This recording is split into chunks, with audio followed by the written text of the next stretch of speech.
Математика пәні сабақтың тақырыбы 2 санына көбейту және бөлу кестесін бекіту. 77-ші сабақ. Бүгінгі сабақта 2-ге көбейту және бөлу кестесін құрастыруды үйренесің. Асықтарды 2-2-ден санайық. 2, 4, 6, 8, 10, 12, 14, 16, 18, 20. 2-ге бөлінетін сандар жұп сандар. Олар 2, 4, 6, 8, 10, 12, 14, 16, 18, 20. Ал 2-ге бөлінбейтін сандарды тақ сандар деп атайды. Ол 1, 3, 5, 7, 9, 11, 13, 15, 17, 19.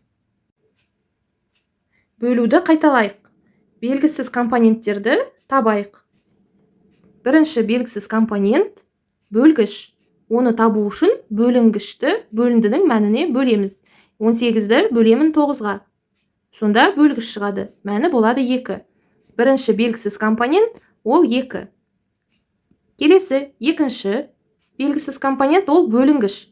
Бөлінгішті табу үшін біз бөлгішпен бөліндінің мәнін көбейтеміз.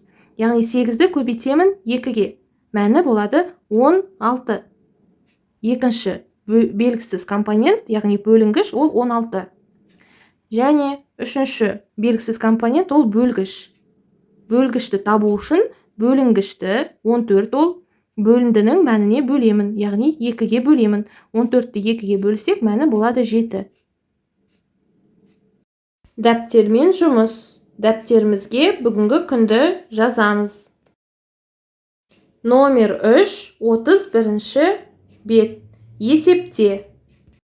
Номер 5, 31-ші бет. Есептерді шығар. Есептің тек шешуі мен жауабын жаз.